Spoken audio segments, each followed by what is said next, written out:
Hello students, कल हमने continuity यानी सततता पढ़ी। तो सततता एक बार रिपीट कर देता हूँ मैं। कंटिन्यूटी की जो जनरल परिभाषा होती है, सामान्य बात में हम कहते हैं कि सततता होता क्या है। तो कोई वक्र का आलेख हम खींचते हैं तो वह आलेख किसी भी बिंदु पर यदि टूटता नहीं है, छेद नहीं होता है, तो वो वक्र क्या कहलाता है? सतत वक्र कहलाता है। और जिस फलन से बनता है वो फलन सतत फलन कहलाता है। ठीक है। दूसरी बात ये बताई थी आपको, लिमिट के हिसाब से सततता बतानी। लिमिट के हिसाब से सततता बतानी तो क्या बताया था? कोई फलन सतत होता है जब फलन का मान बराबर है फलन की दाईं सीमा, बराबर है फलन की बाईं सीमा। ठीक है। उसके बाद अगला टॉपिक आपको बताया था कि सर्वत्र फलन यानी सतत फलन कौन सा होता है।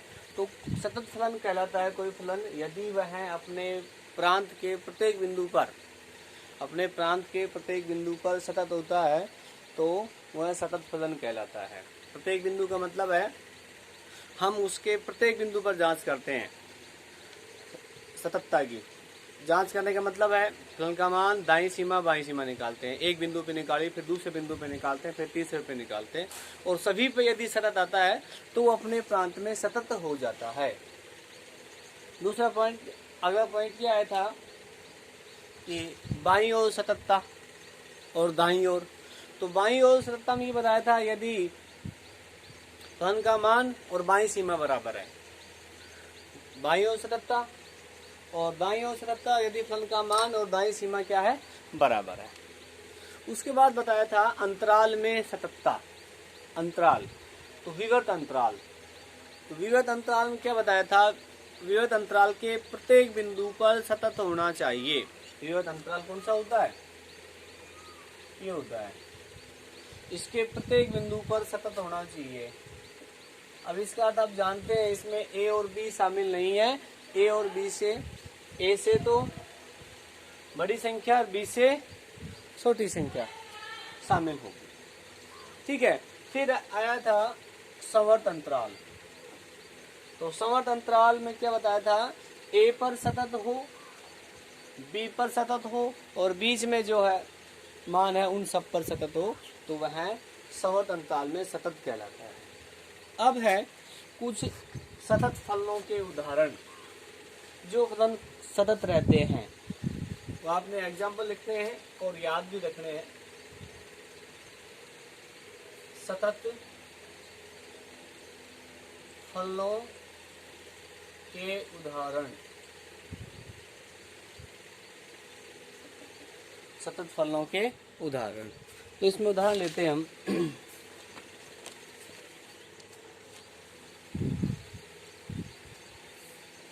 नंबर 1, सतत फलन क्या होता है ये बता रखा आपको। यदि कोई फलन प्रांत के प्रत्येक बिंदु पर सतत होता है तो वह सतत फलन कहलाता है। तो पहला है इसमें तत्समक फलन।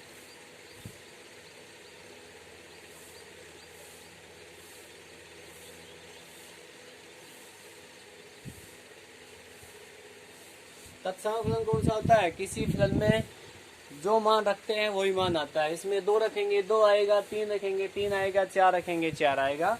तो ये आइडेंटिटी फंक्शन है, यानी तत्समक फलन है। नंबर 2,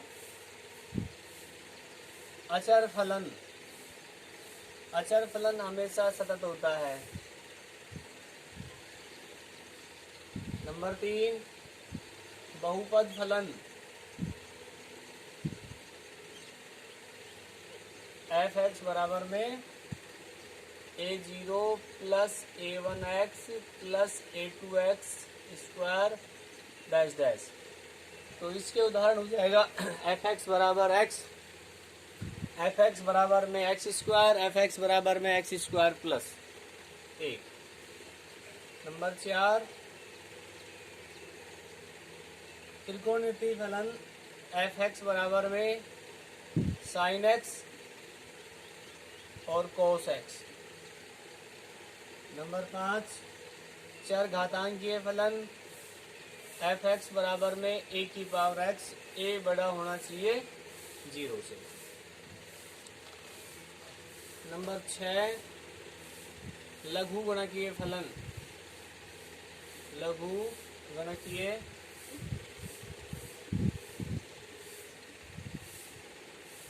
फलन एफ एक्स बराबर में log x। नंबर 7 निरपेक्ष फलन। निरपेक्ष फलन एफ एक्स बराबर में x मापांक x प्लस x मापांक x माइनस x मापांक x इंटू x मापांक।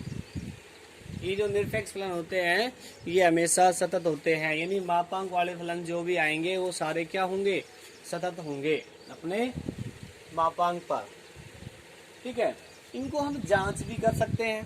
तो जांच करने का तरीका क्या है, तो बाईं सीमा फलन का मान निकाले, बाईं सीमा निकाले, दाईं सीमा निकाले सभी का। लेकिन ये आपने ध्यान में रखने हैं कि ये वाले फलन क्या होते हैं, सतत होते हैं। आगे है असतत फलनों के उदाहरण।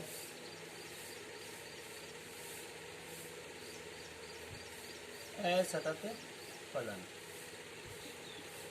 तो इसमें नंबर 1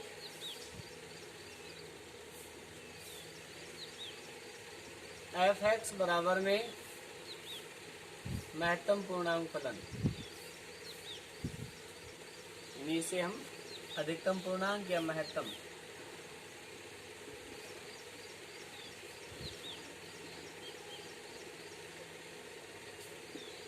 ये असतत होता है। ये क्या होता है, असतत। नंबर 2 इस महत्तम पूर्णांक से संबंधित ये है x माइनस x महत्तम पूर्णांक। नंबर 3 एफ एक्स बराबर में tan x और sec x। x बराबर में plus minus pi by 2 plus minus 3 pi by 2 पर, क्योंकि इन पर tan पाई बाई 2 अनंत आएगा, sec पाई बाई 2 अनंत आएगा, और अनंत पे आ गया तो वक्र टूट जाएगा, छिन्न हो जाएगा। नंबर 4 एफ एक्स बराबर में कोट x और कोसेक x। इस पर x बराबर में 0 plus minus pi plus minus में 2 पाई। इन पर क्या होगा, ये असतत होगा। अब नंबर 5 एफ एक्स बराबर में साइन 1/x कोस 1/x x बराबर 0 पर असतत होगा। और नंबर 6 एफ एक्स बराबर में e की पावर 1/x और ये x बराबर 0 पर असतत होगा। और नंबर 7 एफ एक्स बराबर में 1/x x बराबर 0 पर क्या होगा, असतत होगा। ठीक है, तो ये है कुछ असतत फलनों के उदाहरण, ये है कुछ सतत फलनों के उदाहरण। इनको हम जांच कर सकते हैं सततता की परिभाषा से, यानी फलन का मान दाईं सीमा और बाईं सीमा से। तो ये आपने ध्यान रखने हैं, इनकी स्क्रीनशॉट लेके आपने उतारने हैं। इसके बाद सतत फलनों के गुणधर्म। सतत फलनों के गुणधर्म जो आपने ध्यान रखना है, उतारने की आवश्यकता नहीं है, कि क्या है कि दो सतत फलन है, एक एफ एक्स है एक जी एक्स है, दोनों सतत है। यदि सतत फलनों का योग करते हैं हम तो उनका जो योगफल आता है वो भी सतत फलन होता है। ठीक है, साइन एक्स सतत है, कोस एक्स सतत है, तो sine x plus cos x का जो योग आ रहा है वो भी क्या होगा, सतत फलन होगा। इसी प्रकार उनका अंतर पे आ जाते हैं। यदि दो सतत फलनों का अंतर निकालते हैं तो वो भी सतत आता है, सतत फलनों का गुणा करते हैं तब भी सतत आता है, और सतत फलनों का हम भाग करते हैं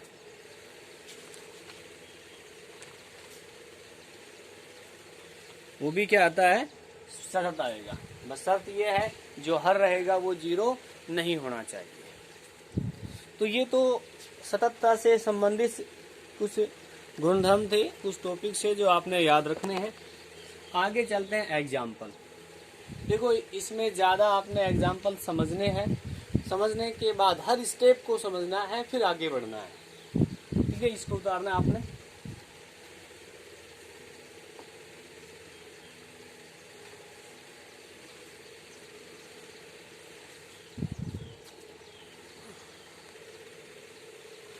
एग्जाम्पल नंबर 2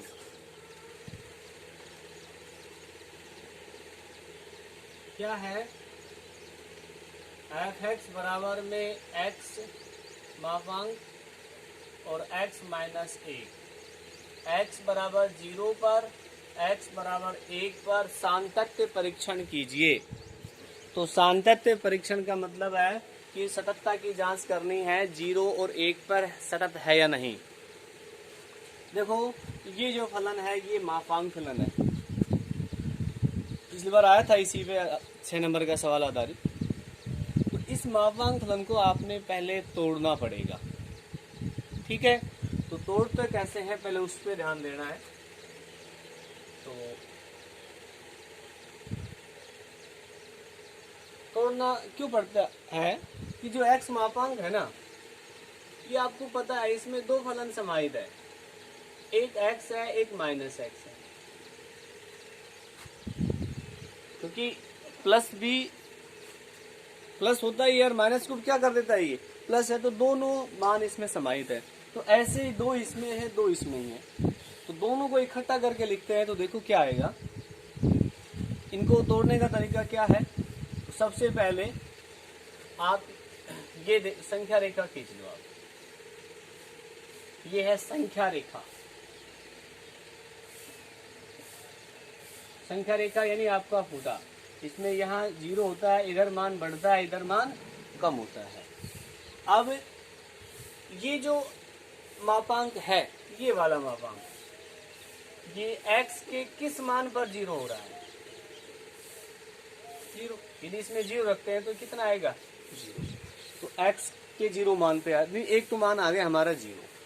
फिर इसको देखते हैं, ये x के किस मान पर 0 हो रहा है, ये हो रहा है x बराबर 1 पर।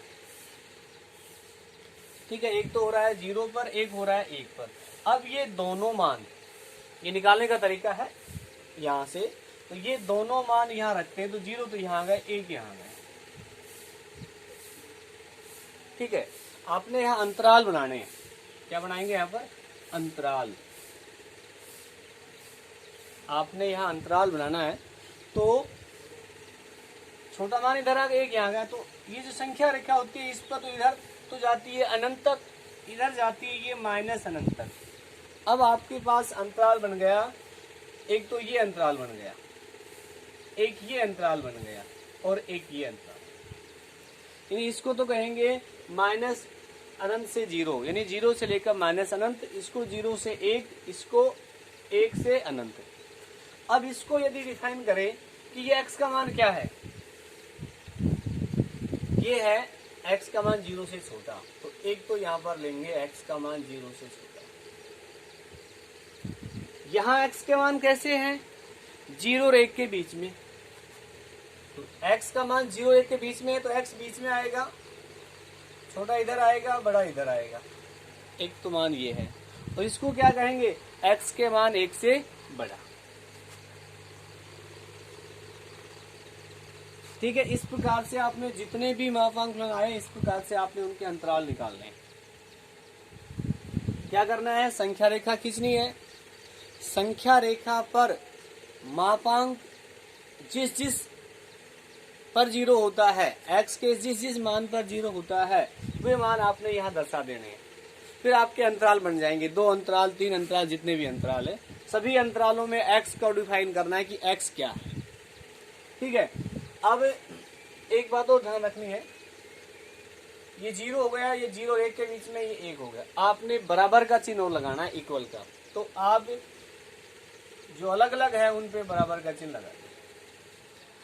ठीक है, इस पे भी लगा सकते हैं, लेकिन हमने आपको एक सीधी सी बात ये बता दी कि एक 0 पर 1 पर, यदि यहाँ 1 आता है, यहाँ 2 आता है, 1 पर और 2 पर। अब यहाँ पर क्या आएगा, यहाँ क्या आएगा, यहाँ क्या आएगा, तो यहाँ इसको ध्यान देखना, ये x के जो ये x के 0 से छोटे मान है, x के 0 से छोटे मान है, 0 से छोटे मान इसमें रखो, रख कर देखना है, रखना नहीं, रख कर देखना है, और देखने के बाद चिन्ह आपने देखना है। 0 से छोटे मान इसमें रखना है, चिन्ह देखना है। तो इसमें रख के देखो, 0 से छोटा यदि आप ये है, 0 छोटा मान क्या होगा, मापांक हटाकर, क्योंकि मापांक तो यहाँ तोड़ दिया है, अब यहाँ मापांक का मतलब नहीं हुआ, यहाँ मापांक आपने तोड़ दिया है। तो x से 0 छोटे मान रखेंगे, -1 रखेंगे, -1 आएगा, -2 रखेंगे, -2 आएगा, 3 रखेंगे, 3 आएगा, 0 से जो छोटे मान है। तो यानी कहने का मतलब ये माइनस का मान आएगा। ठीक, अब यहाँ आते हैं, यहाँ भी 0 से छोटे मान रखो, मापांक को हटाकर। तो 0 छोटा मान रखेंगे, 0 रखेंगे, -1, -1 रखेंगे, -2, तो यहाँ भी क्या आएगा, माइनस आएगा। ठीक, अब इसमें आते हैं, तो इसमें आपने 0 और 1 के बीच में यानी 0.5 रखना है। तो 0.5 यहाँ रख के देखते हैं, इसमें मापांक हटाकर, तो ये प्लस का आएगा, और यहाँ 0.5 रखते हैं, तो 0.5 -1 किसका आएगा, माइनस का, तो यहाँ माइनस आएगा। ठीक, अब 1 से बड़ा, 1 से बड़ा यहाँ रखेंगे प्लस आएगा, यहाँ रखेंगे प्लस आएगा। अब इसको आप हल करके अगली स्टेप में क्या लिख देंगे, ये तो हो जाएगा -x + 1, तो -2x + 1, ये हो जाएगा माइनस + 1 कट जाएगा, तो 1 आएगा, ये आएगा 2x -,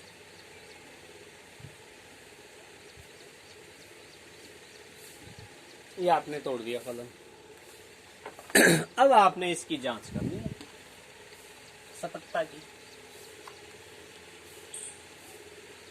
ठीक है, तो किस पर करनी है, 0 पर या 1 पर? तो मैं आपको 1 पे बता रहा हूँ, 0 आप कर लेना। x बराबर 1 पर फलन का मान निकालेंगे,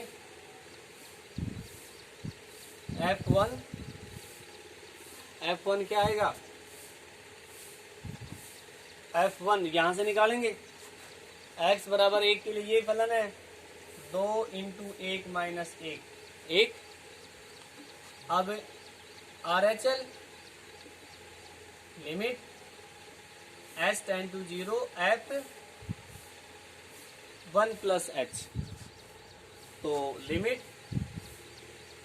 s → 0 1 + h यानी 1 से ज्यादा, तो 1 + h हो रहा है, तो 1 में कुछ जुड़ रहा है, तो 1 से ज्यादा, तो 1 से ज्यादा के यही फलन है, तो 2 1 + h - 1, h का मान रखो, 2 - 1 कितना आ गया, 1। अब LHL limit s → 0 f1 - h, तो 1 - h का मतलब है 1 से कम, 1 से कम, तो 1 से कम में क्या आएगा, 1 से कम, ये देखो 0 और 1 के बीच में है, तो सीधा 1 आ जाएगा। तो यहाँ पर देखो f1 और RHL बराबर है LHL, तो x बराबर 1 पर क्या है, सतत है। अब 0 पे आपने निकालना है, ठीक है। ये सततता का जो उदाहरण है, तो मैं इसी पे आधारित आपको सवाल में बता देता हूँ।